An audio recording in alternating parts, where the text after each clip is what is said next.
Well, what is up, my people, my folks, my family, my friends, my subscribers, followers, friends, whatever? Welcome to yet another True MasterSon game review. Um, with everything that's been going on with the coronavirus, I've been a little in a rut. I ended up losing my job, which really sucks. So I'm gonna back on my job grind, trying to find a job when I just had a decent paying job. I was making like decent money for once, and I screwed up and ended up losing my job over this coronavirus thing. But I don't know. That's a whole nother story. But let's talk a little bit about this game, which is a Plague Tale Innocence. I got it on sale on the PlayStation Store. I downloaded it for $20. And let me tell you, it is by far the best $20 that I've spent in a very extremely long time, especially on a game. Now, for anybody who follows the channel, well, before that, right here below me, in like right about there, there's a little TM, and it says subscribe under it. If you're not subscribed to the channel, please, by all means, click on that, and it will take you to subscribe to my YouTube channel. I do some awesome Let's Play / walkthrough type videos where I hang out with people that come in to watch, and we BS, and I play through games. I also do game reviews, which you're watching right now, and I have some ideas that I've been working on that I haven't done yet, but there's a lot of awesome gaming content coming out of this channel. Now, it says across the banner, gaming and fitness. I do have some fitness videos on my channel as well, but I sort of gave the fitness thing a break for a while so I could get laser focused on gaming and really try to pull in the audience I want to pull in. That being said, I also have a Twitch channel. If you're on Twitch, you can catch me at TrueMasterson, True MasterSon at twitch.tv, but the True doesn't have an E at the end. It's just TRU. For some reason, somebody must have already used my name, which I don't see how. They wouldn't let me use TRUE, so it's TrueMasterson at twitch.tv. I also stream on DLive under True MasterSon, and I stream to my Facebook profile as well, but those are pretty much just to promote my YouTube channel and my Twitch channel. So, back to A Plague Tale Innocence. Like I said, excellent game. To start off, I'm giving it a 9.5 out of 10, just because I can't give it a perfect, because the game is fairly short. I like a long game that I could sit and play for hours and hours and hours and hours and know that I'm not getting near the end. This game, it's not super short, don't get me wrong, and the game has a awesome stealth mechanic to it where you really have to be stealthy throughout most of the game, like almost the whole game. And your hit points, it's a one hit and you're dead thing, okay? So it's difficult, but not difficult if you're gonna take your time. You can't. It's a game that the majority of it you can't rush through. There are 16 total chapters of the game.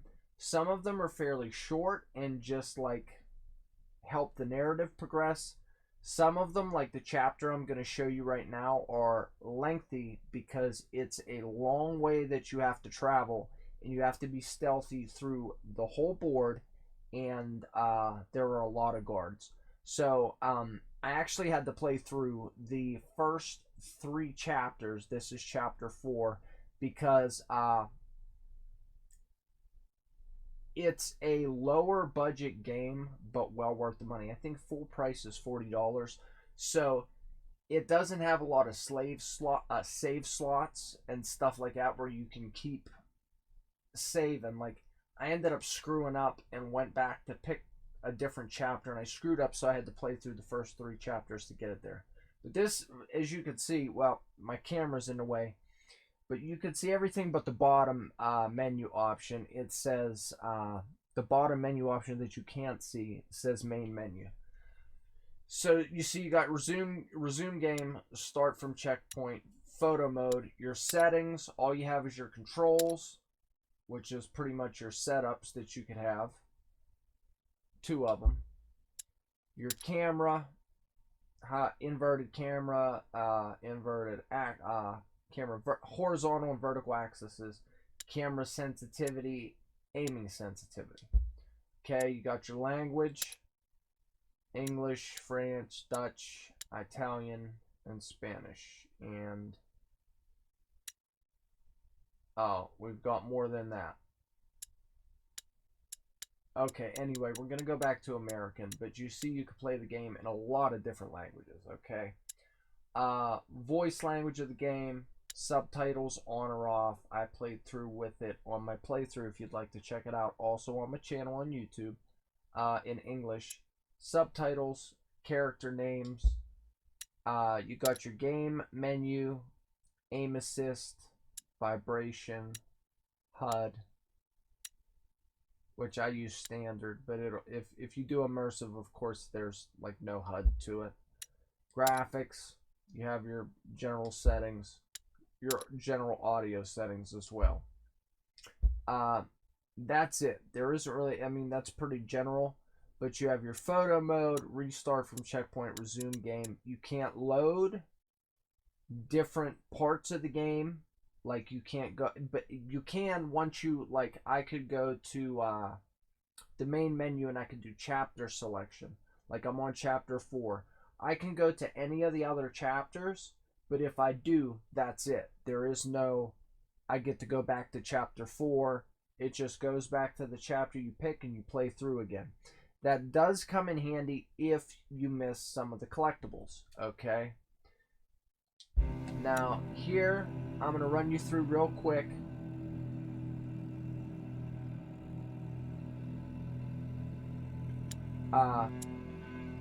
Your codex. These are all pretty much just collectibles.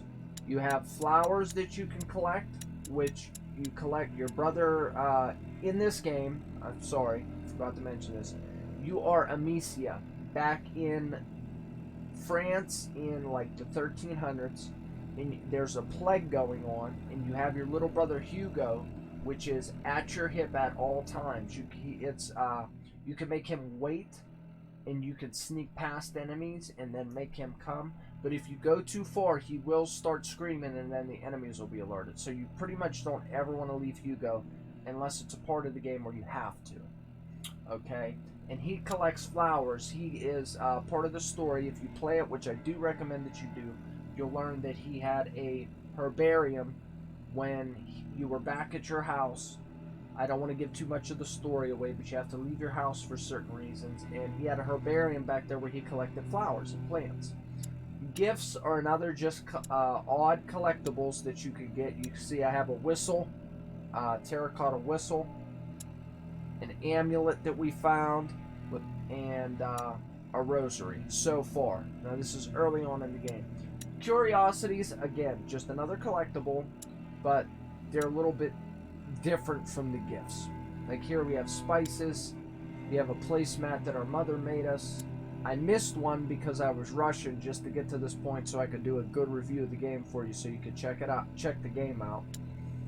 Incense and herbs, brew, monasteries, it's like a like beer. And a crusader tabard. A tabard from the Crusades. This is back in those medieval times, okay? Now, on top of that, in the game, your only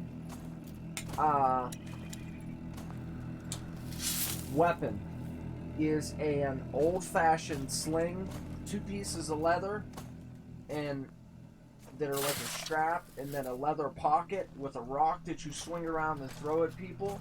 That's your only weapon pretty much throughout the game. And as the game progresses, the sling gets more upgradable. And you can also just throw things for distractions. I don't know if you guys have played Assassin's Creed, how you whistle to attract enemies or throw things to distract enemies. Well, this, you can distract them by throwing certain objects, and as the game progresses, this gets more upgradable. This is the first level of upgrades at this point of the game. You have your strings of your sling, which you could see level 1. If you upgrade it to this level, hitting enemies in the head kills them instantly, which does come in handy. Level 2, reduce the time it takes for Amicia to get out and load her sling, so you'll be able to pull it out and get it swinging faster. Level 3, which is the highest, the sling no longer makes any noise. Like if I would try to shoot him right now and miss, he would know exactly where I was because the sling makes noise. You really can't get to this point of upgrade until much further in the game, but it does come in handy at that point. Same thing goes with all of these. The pouch reduces time to achieve maximum accuracy for the first one, which I already have upgraded these first two here on my sling. This is the equipment is pretty much, oh, let me go back up here. Reduces the time to achieve maximum accuracy, reduces the reload time, and then this one will allow you to do 2 shots without pulling out another rock and priming the sling. So it'll be swing, throw, rather than swing, throw, reload, swing, throw. It does come in handy, but I found being so used to the mechanic of swing, throw, reload, swing, throw, when it came time for me to have this upgrade, the swing, throw, it sort of threw me off, and I was less accurate and less efficient, we'll say, with my shots. But that's up for you when you get that far in the game. But it definitely, all of them come in handy. Here you have your pocket, which your pocket is just the amount of room you have to hold upgrade materials. Of course, you see along the vertical slot over along the right-hand side, you have your ammunition, which is stone at the top.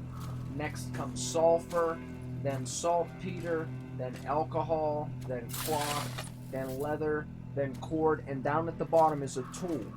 You have to find a tool every time before you reach a upgrade workbench. There's workbenches in this game, and you can't just go to the workbench and upgrade. You also have to find a tool. They only come in singles. They are sometimes hidden and harder to find, so you'll have to do a lot of rummaging in the game. Check all the corners, check all search. You have to do a lot of searching in this game for the crafting materials, for the upgrades, and the tools. Okay, but the pocket, as I said, is the amount of room you have to hold these upgrade materials. The tool, I don't think it matters if you hold on to them and keep finding them before deciding what you're going to upgrade. I don't think there's a limit to how many tools you can actually hold. I could be wrong on that, but I never ran into that problem as far as how big my pocket was in order to hold things. But, and then you have your ammunition bag. Well, your pocket, you see you can hold 12, 16, then 22. Ammunition bag, same thing, pretty self-explanatory. You hold 10 rocks, 14 rocks, or you start out at 6, and then 10, 14, 20, and then your a tire rail. It's like it's like your get your attire, whatever. Here, running and dodging make less noise. She removes the wood from her soles and wraps her calves in some thick leather. Second one, Anicia no longer needs a workshop to upgrade her equipment. So this means if you have a tool and efficient crafting supplies, you do not have to find a workbench to upgrade your tools because you have enough room that you can make tools on the go, we'll say. It says pretty much. The last one, which these are both, like once I hit this upgrade here where I didn't need the workbench, it was awesome. And I really wasn't even worried about getting to the point where and then the last upgrade is you no longer need a tool.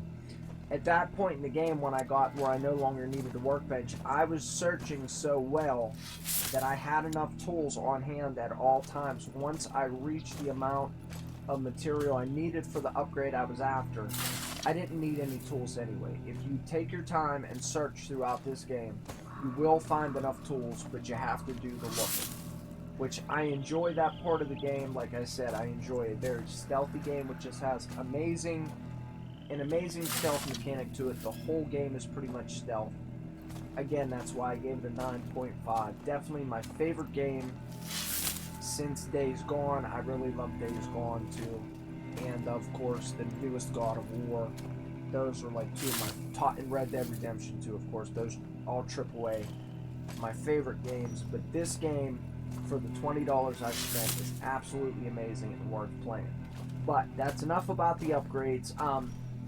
Once you get further in the game, there will be another weapon slash upgrade menu that's going to come up. I'm not going to spoil it. I'm not going to talk about it because I'm not at the point in the game where I have it.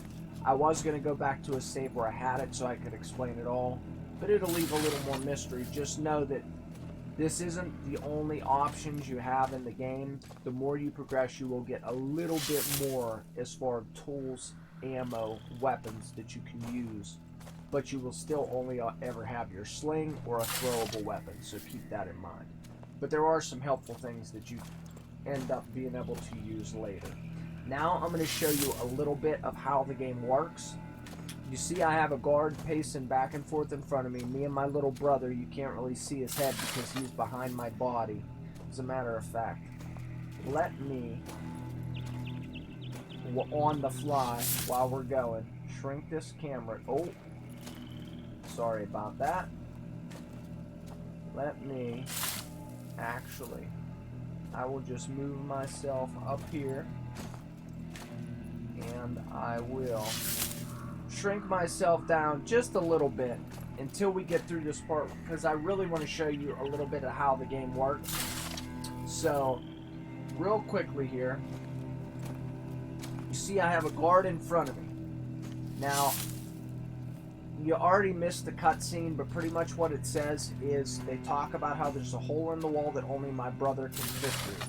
Down there, you can see it where the prompt is. But see, we have this guard that is walking back and forth. So we have to distract him and get my brother to go into that hole so he can go over and open up the window on the right-hand side of the building so I could get in, all without alerting this guard. Because he has a helmet on his head and I can't just kill him. And there's another guard right down the way there by that tree that's going to get notified if I try to interact with this guard. So if you look over here, we have this glowing bucket that's on top of a scarecrow. So what we're going to have to do is distract the guard by hitting the bucket. He'll go check on that, and that's when I'm going to hit up on the D-pad and send my little brother into that hole.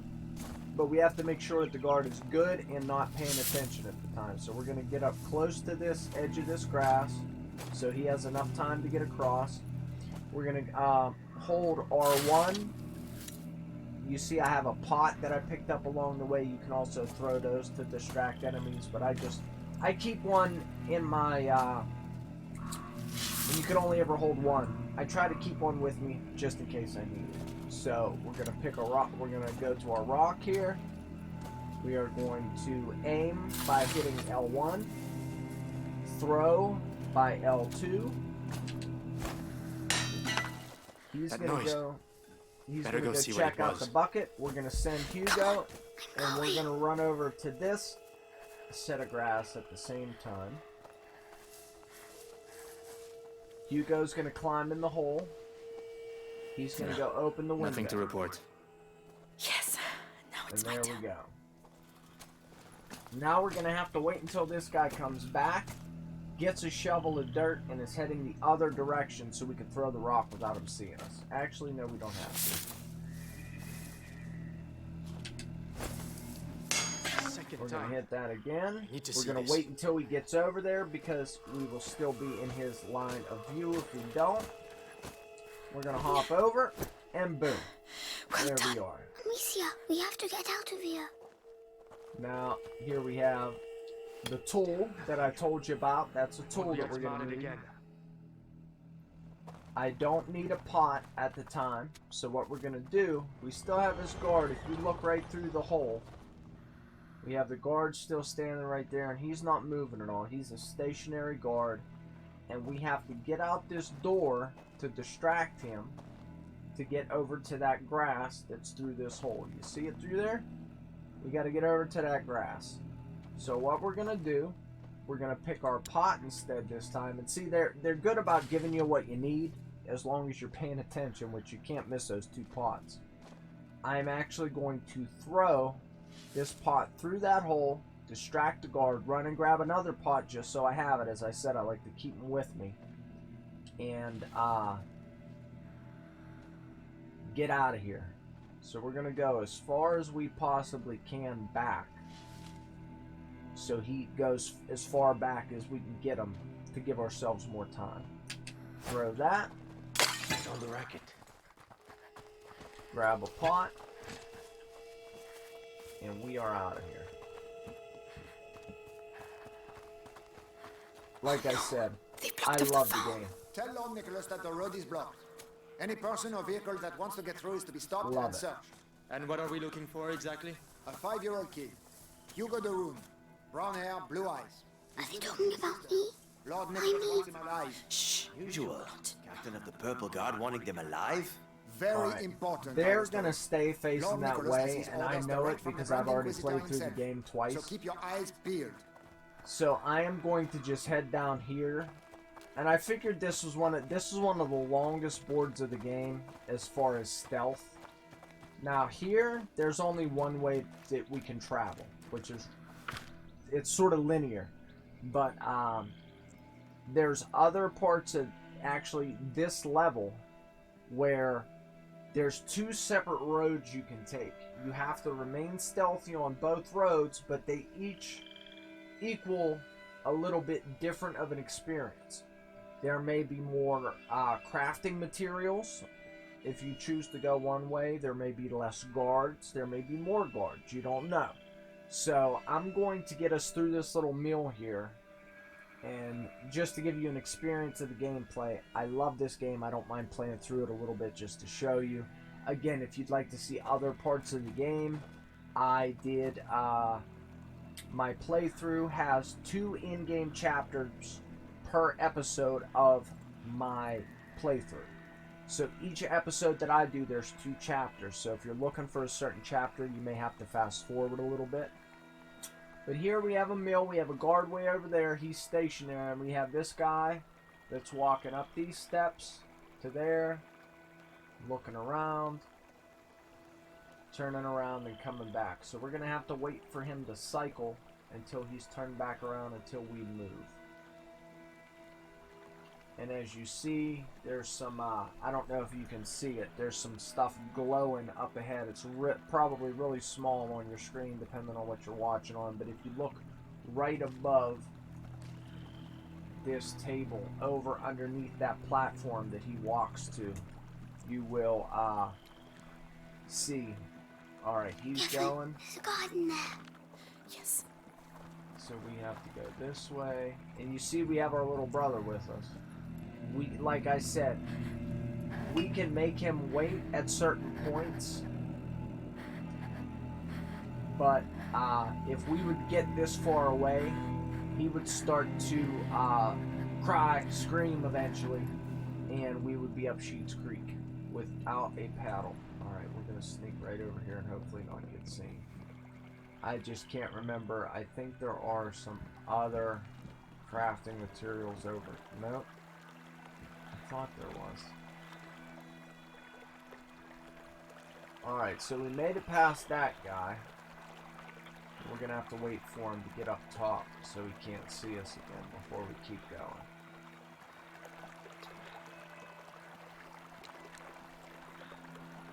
Alright. Let's wait. Look the other way. Once he starts walking back, we'll head over and you'll see we'll have to get up behind this guard to figure out how to get past him. And there we go. Alright, again, this is going to be another part where we're going to have to use a pot instead. And I'm going to want to re-grab that pot. So what we're going to do... Is there... No, there's nothing on that table I can grab. For some reason I thought there was. Either way, we're going to get right here. We're going to select our pot from our wheel. We're going to get ready. We're going to throw that pot as far over there as we can. As soon as we throw, we move. I did hear something over there. Grab this pot. Nothing on the table. Careful how you land. We gotta get our brother over, then we get over, and that's pretty much that part of the level. And here, this is what your crafting benches look like. And you see that we've already found the tool, and we're gonna be able to upgrade one of 3 things, and they'll be highlighted for you once you have the proper amount of crafting materials. We could either do our strings, which is going to reduce the time it takes for me to get out and load my sling. We could do our ammunition bag, or we could do our attire, a trail, whatever, however you pronounce it, which running and dodging make less noise. I like upgrading that and getting that as far as I can, because once you can get that other upgrade to where you no longer need a workshop, which is one of these benches, it makes life so much easier. But in order to get there, you notice that you need, I think at some point you're going to have to upgrade the pocket before you can go any further to get these upgrades, because you need more materials than you can actually carry. But yeah, if I'm not mistaken, and with the sling, with getting the upgrade to this where the sling no longer makes noise, that's super helpful as well, depending on how you want to play. If you're into killing the enemies, you get to a point once you get upgraded a little bit where you can actually kill them fairly easy. But again, you still have to be stealthy with the kill and make sure you can kill them and not be seen, or the other guards are going to be on you. If it's more than a 1-on-1 or a 2-on-1 situation, you're going to be screwed. So we will go here and we will upgrade.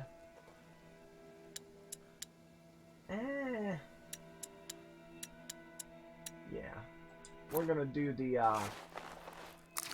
where I make less noise. This should make things a little easier. It helps out with the stealth. Now, if I had the crafting materials and the tools while I was here, I would be able to upgrade something else. But you see how it's highlighted in red? That means that's your next upgrade, and you don't have enough equipment yet. Alright. So that is a little bit about the gameplay Alicia? of this game. What? What did I do? Why are they looking for me? You Oh, didn't isn't do he a anything. cutie? Isn't It's- he a little cutie? They're the ones who did something. If they catch us, will they hurt us? They are not going to catch us, all right? All right. Now, as I said before, you're definitely going to want to... Now look, there are certain parts of it. See how he ran off on us? Every once in a while he does that. You don't really Hugo? have to worry too Hugo? much about it. Where are you? But Hugo, it's not funny. as I said, there are going to be large areas that you can travel through, like this orchard here. If I get down, you can pretty much see it's a pretty large area. You're going to want to search. They're boils from the bite. As you can see, there's a gift Notes. that I found, which A is journal. collectible, He was an And- alchemist.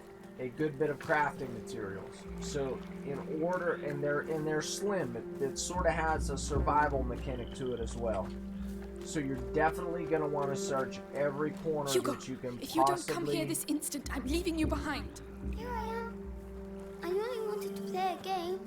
that This you is can not a time for possibly games. manage, okay? No more playing, all right?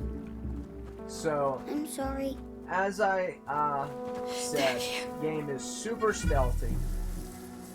As you can see, the game is fairly visually delightful, I guess, is a good way to put it.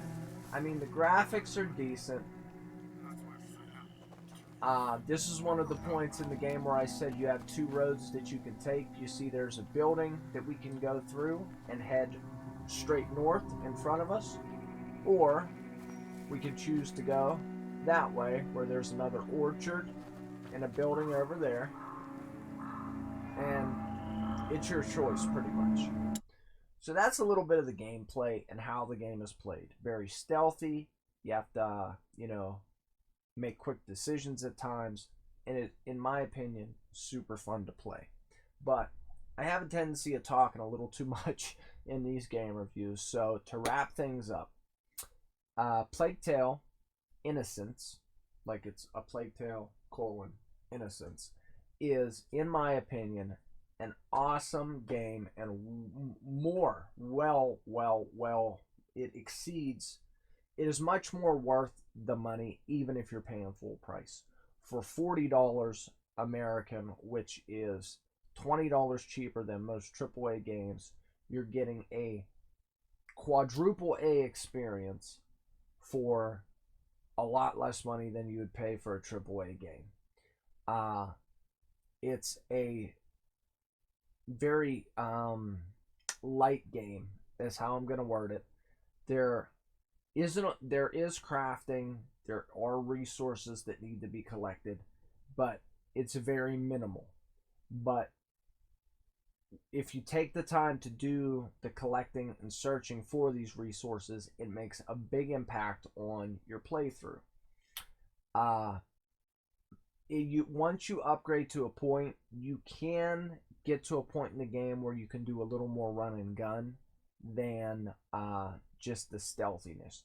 Once you upgrade your sling to a certain point and get yourself and all your equipment upgraded to a certain point, you can do a little more battling than being stealthy. But as I keep repeating, I love a stealth mechanic, and I love being able to sneak through a game, take my time with it, and have fun doing the stealth stuff. So